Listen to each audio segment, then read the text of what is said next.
Buenas, mi nombre es Juan Ignacio Castiglione y hoy vamos a estar hablando del sistema límbico, tema interesante y fundamental para la neuroanatomía, pero también para la medicina y otras disciplinas que exceden a la medicina. Bien, esta clase va a estar dividida en dos partes y en la primera clase vamos a hacer un abordaje al correlato histórico de cómo se fue formando el concepto de sistema límbico y de las distintas áreas corticales que forman parte de este sistema. Mientras que en la segunda clase vamos a estar hablando de los distintos núcleos y fascículos de asociación que terminan de integrar al sistema límbico. Bien, empezamos. Un poco de historia. Bien, siempre cuando hablamos de sistema límbico nos referimos a este como el sistema de las emociones, es comúnmente conocido como el cerebro emocional. Pero este es un poquito más complejo, ya que para definir el sistema límbico tenemos distintas estructuras encefálicas, tanto corticales como nucleares, que se las relaciona con las emociones, con distintos tipos de emociones, ya sean emociones de placer, de miedo o de agresividad, pero que también tienen que ver con otras funciones cerebrales, como pueden ser la memoria, la atención, la personalidad o la conducta de un individuo. Todas estas últimas funciones exceden a la teoría de el sistema límbico como sistema emocional propuesta por Paul MacLean en 1952, ya que Paul MacLean en 1952 plantea a el cerebro como una estructura tripartita, como un cerebro triúnico dividido en un cerebro reptiliano relacionado con las conductas instintivas, una neocorteza, un neocórtex relacionado con lo cognitivo intelectual y este sistema límbico únicamente relacionado con las emociones. Hoy en día se sabe que el sistema límbico excede a las emociones, que también tiene que ver con conductas instintivas y que también el sistema límbico tiene relaciones importantes en cuanto a la personalidad y las conductas de las personas y por ende con las funciones cognitivo-intelectuales. ¿Bien? Es un poco el concepto más nuevo. Pero para remontarnos al inicio de esta historia, tenemos que remontarnos a 1878. Paul Broca es el primero en hablar de el gran lóbulo límbico. Lo que Paul Broca plantea es que en la cara medial del cerebro nosotros podemos encontrar un gran lóbulo que se encuentra en el limbo de los otros lóbulos, es decir, entre el lóbulo frontal, parietal, occipital y temporal. Y este gran lóbulo límbico está formado por distintos giros o circunvoluciones. Este giro que tenemos acá se lo conoce como giro o circunvolución del cíngulo, dada su forma de cinturón alrededor del cuerpo calloso, que se continúa a través del istmo hacia lo que es esto que tenemos acá, el giro o circunvolución del parahipocampo. Y lo que también Paul Broca describe es que en la profundidad del giro parihipocampal, si vemos esta imagen por transparencia, vamos a ver que en la profundidad del giro parihipocampal tenemos lo que se conoce como formación del hipocampo. Y la función que le asigna Broca es que este gran lóbulo límbico está relacionado con el olfato, con el sentido del olfato, dadas las relaciones que mantiene con los tractos olfatorios y dado el tamaño que mantiene en otras especies, en otros mamíferos, con cerebros evolutivamente mucho más primitivos. Bien, hoy en día se sabe que el lóbulo límbico tiene funciones diferentes a las que le asignó Broca en 1878. Bien, recién a inicios del siglo XX, estamos hablando más o menos de 1908, Jacob, creador de la Escuela Neurobiológica Argentino-Germana, es el primero en acuñar el término de cerebro visceral. Este concepto de cerebro visceral relaciona el lóbulo límbico de Broca con distintos núcleos, como los núcleos del hipocampo, es decir, con la corteza, mejor dicho, del hipocampo, con los núcleos mamilares, es decir, con núcleos pertenecientes al hipotálamo, y con áreas de los núcleos talámicos. Bien, es en 1937 que James Papez acuña su teoría del circuito emocional, en la cual conecta al lóbulo límbico de Broca con distintas estructuras nucleares antes mencionadas por Jacob y otros investigadores. Y lo que plantea Papez es que núcleos, como el que tenemos acá pintado de amarillo, como los núcleos anteriores del tálamo o los núcleos mamilares del hipotálamo, se conectan con distintas estructuras del lóbulo límbico y lo hacen a través de distintos fascículos de asociación, como por ejemplo los que tenemos pintados acá.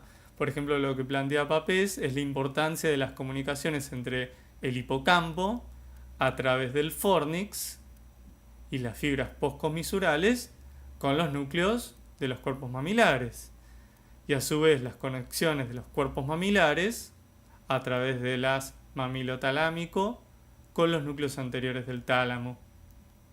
¿Qué es lo que plantea Papez hacia el 37?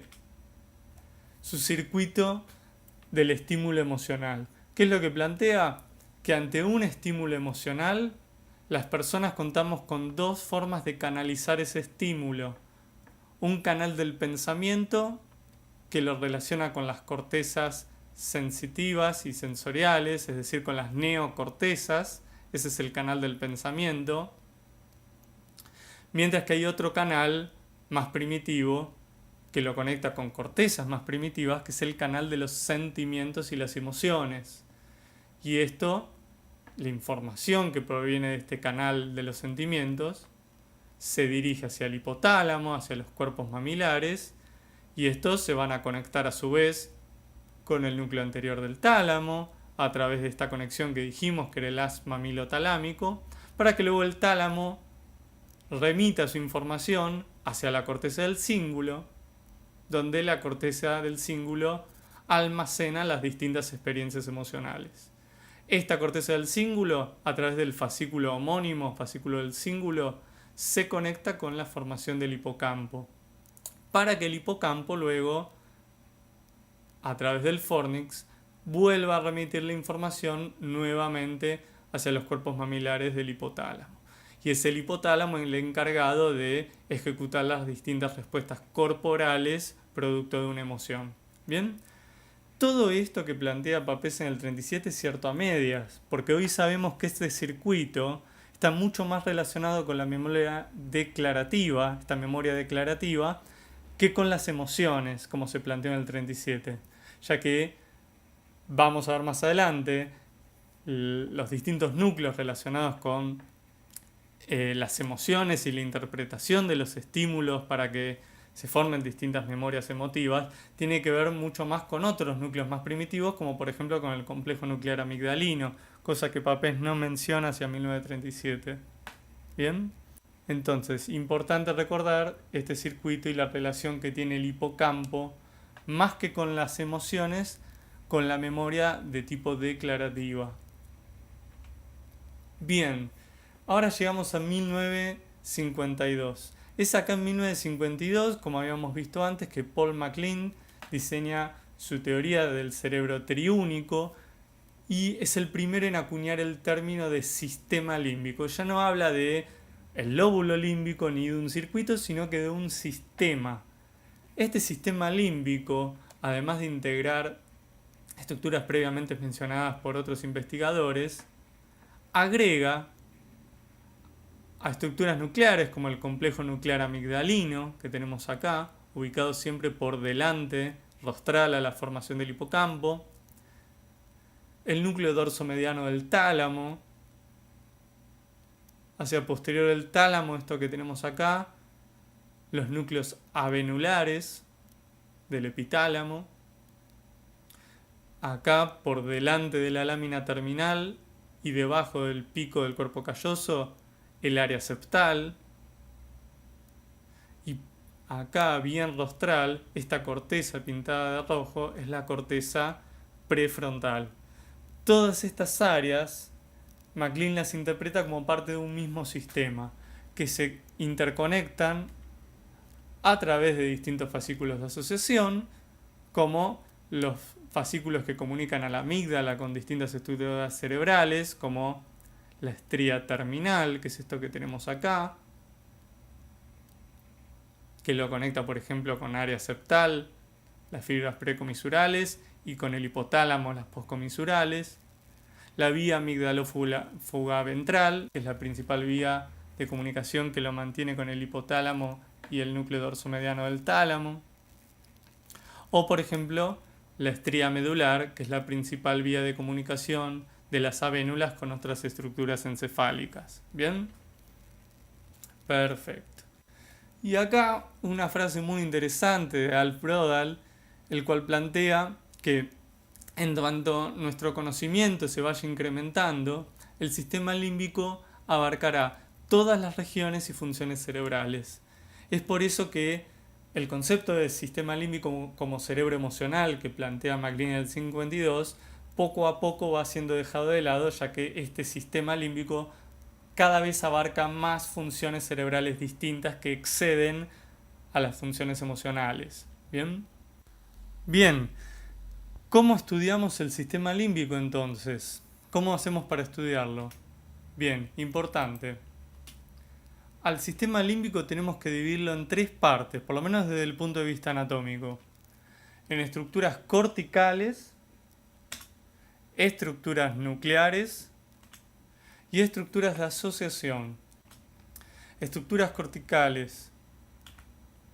Para hablar de estructuras corticales pertenecientes al sistema límbico, tenemos que remontarnos a lo que era el gran lóbulo límbico de Broca, el cual estaba compuesto por distintos giros que se podían evidenciar desde la cara medial del cerebro. Bien, teníamos el giro del cíngulo, que recibía su nombre dada a la forma de cinturón que forma alrededor del cuerpo calloso. Este giro o circunvolución del cíngulo se continúa hacia posterior, hacia caudal, con lo que es el istmo, este estrecho, y finalmente acá tenemos la circunvolución o giro del parahipocampo. ¿Bien? Que recibe este nombre ya que se encuentra inmediatamente por fuera de la formación del hipocampo. Este cachitito que nos quedó acá, de corteza, se lo conoce como uncus del parahipocampo, dada la forma de gancho que tiene, y tenemos que recordar la importante relación que mantiene el uncus con el mesencéfalo, están en íntimo contacto. ¿Bien? Ahora, si nosotros nos vamos a ver la formación del hipocampo, tenemos que ir hacia profundo. Por lo tanto, en esta imagen vamos a ver en la profundidad del giro parahipocampal lo que conocemos como formación del hipocampo, que recibe este nombre dada la forma que tiene de hipocampo, de caballito de mar, lo que nos recuerda esa forma. Bien, esta formación del hipocampo está invaginada, es corteza cerebral bastante más antigua desde el punto de vista filogenético, es una arquicorteza que se mantiene invaginada en el interior de los lóbulos temporales y que tiene distintas porciones la formación del hipocampo. Acá marcado este giro que tiene distintas abollonaduras como si fueran dientes, el giro dentado, que es el más superior de los giros de esta formación del hipocampo. Luego se continúa con el asta Damon, también conocido como hipocampo propiamente dicho. Bien, y el asta Damon hacia inferior se continúa con el subiculum o subículo, que es la corteza de transición entre la arquicorteza del asta Damon y la paleocorteza que abarca al parahipocampo. Bien, todas las aferencias que se dirigen hacia el asta Damon, ya sea procedentes de otras cortezas o del propio parahipocampo, deben pasar antes por el subículo. Y acá marcamos la circunvolución fasciolada, y acá atención, mucha atención con la pronunciación, el inducium gricium.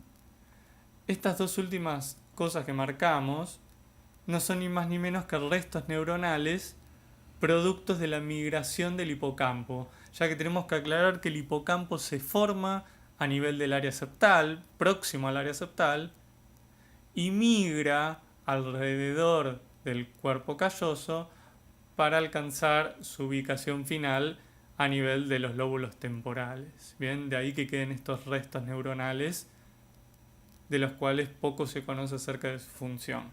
Bien, si nosotros realizamos un corte de tipo coronal al hipocampo, nos vamos a encontrar con algo como esto. Este es un esquema que intenta demostrar cómo se invagina, cómo se pliega la corteza de la formación del hipocampo en el interior del lóbulo temporal. Y lo hace en contacto con este espacio que queda por encima, que es el ventrículo lateral, el asta temporal o prolongación temporal del ventrículo lateral. Bien, y acá se ve la continuidad entre el giro dentado, pintado de rosado, con el asta de Amón propiamente dicha, que tiene 4 porciones. Bien, el subículo, que dijimos que era esa área de transición, pintado de verde, y finalmente, pintado de celeste, el giro parahipocampal. Bien, lo vemos acá en el corte de tipo coronal. Lo mismo, tenemos giro dentado,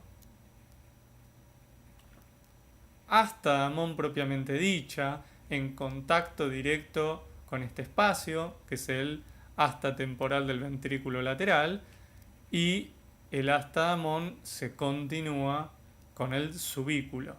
Y el subículo, que es esta área de transición, recordamos, se continúa con el parahipocampo.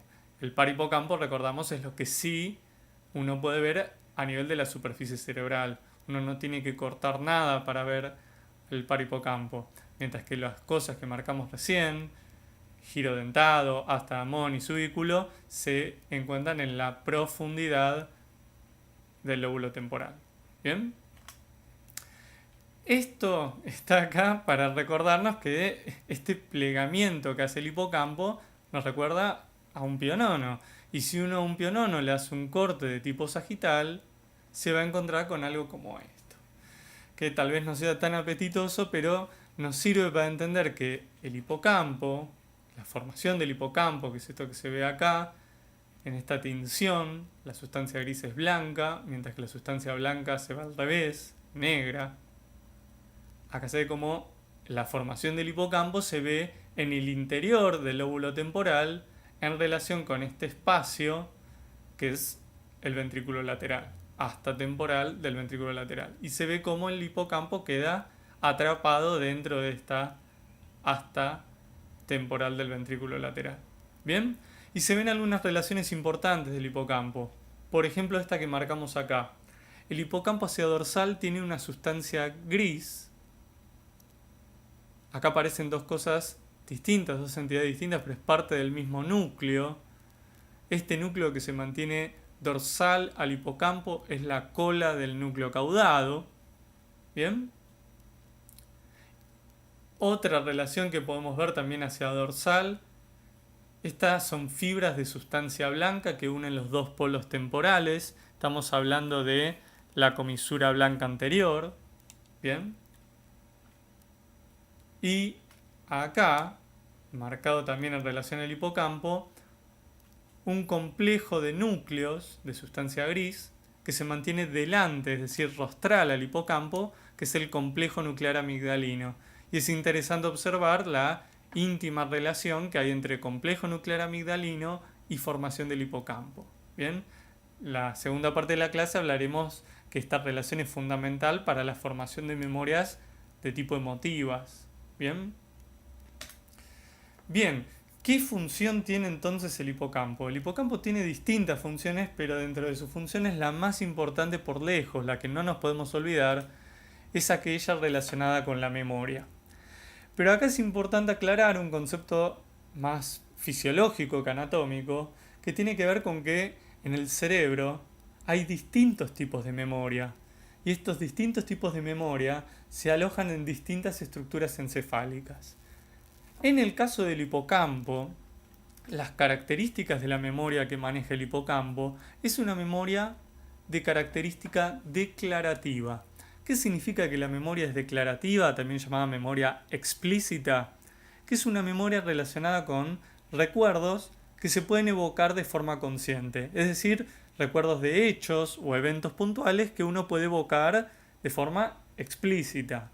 Y esto lo diferenciamos de otro tipo de memoria, que es la memoria implícita o procedimental, que justamente tiene que ver con procedimientos, habilidades o destrezas motoras. ¿Bien?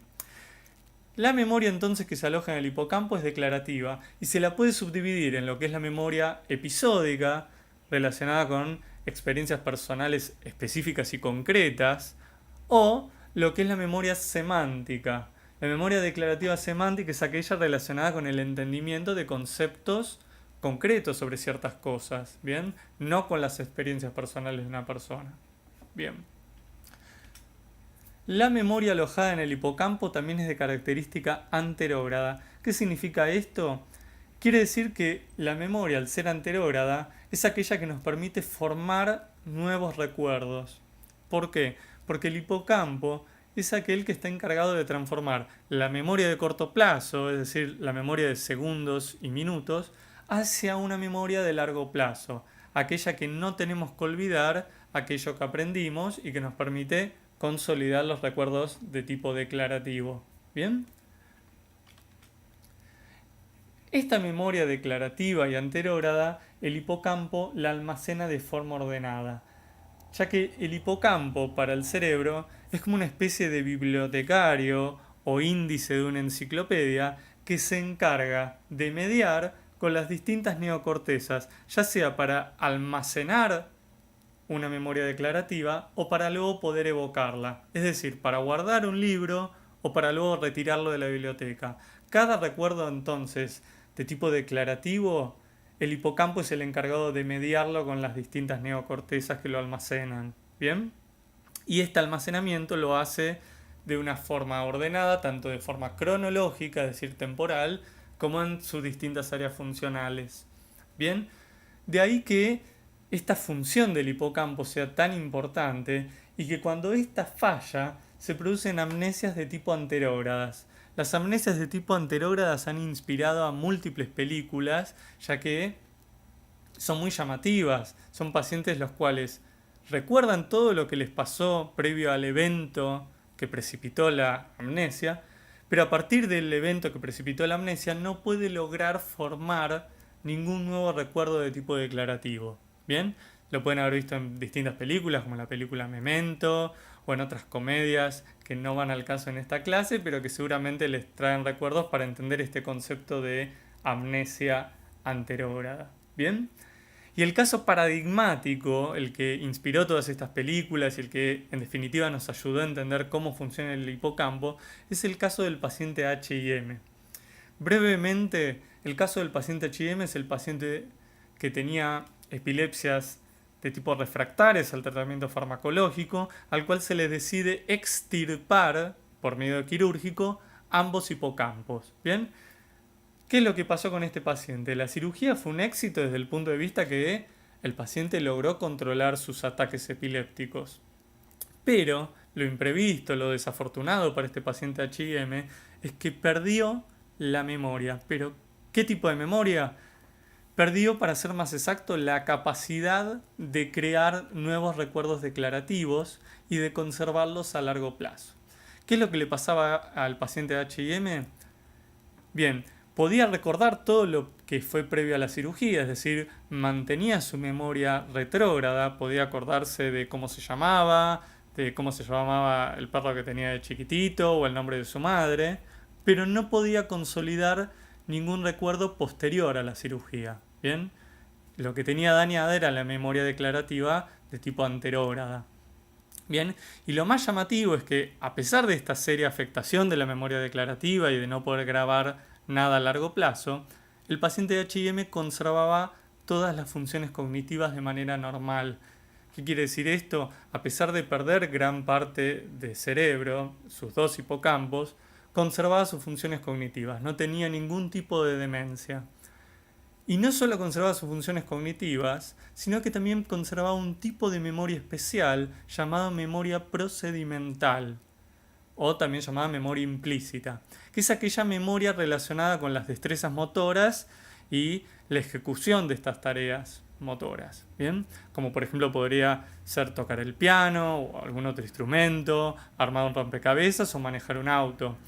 Bien, todas estas memorias procedimentales no se alojan en el hipocampo, lo hacen en otras áreas del sistema nervioso, como pueden ser áreas del sistema extrapiramidal, relacionadas con los ganglios de la base o por ejemplo con el cerebelo.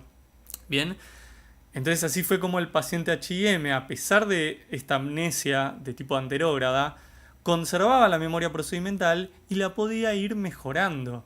De hecho, una de las pruebas que se realizó con este paciente posterior a la cirugía, cuando se lo atendía, era evaluar con la prueba del trazado con espejo, una prueba en la cual el paciente tenía que dibujar una estrella en un papel solo basándose en lo que podía ver a través de un espejo, lo cual es bastante difícil y que al principio le llevaba varios minutos poder realizarlo. Con el paso de los días, el paciente fue mejorando la destreza motora y cada vez en menos tiempo iba mejorando este trazado de la estrella. Bien, este es un ejemplo de las pruebas que realizaba HIM día a día y en la cual se fue descubriendo que conservaba la memoria procedimental pese al serio deterioro de su memoria anterógrada de tipo declarativa. Bien, entonces vamos a estar eternamente agradecidos al paciente HIM, ya que gracias a él podemos entender la función del hipocampo. Bien, así que bueno, llegamos al final de la clase. Espero que se hayan entendido algunos conceptos de cómo se fue formando el concepto de sistema límbico, cómo funcionan las distintas áreas corticales. Yo sé que es un tema bastante complejo de entender, esto solo es a fin de introducción. En la segunda parte de la clase estaremos hablando de estructuras nucleares y fascículos de asociación del sistema límbico y vamos a finalmente derrumbar esta idea errónea de que el corazón es el encargado de controlar las emociones. Vamos en la segunda parte de la clase a ir mencionando distintos núcleos que tienen que ver con emociones de miedo, de pasión, de angustia, que se pueden ubicar en el interior del encéfalo. Así que nos vemos en la segunda parte de la clase y muchas gracias. Hasta la próxima.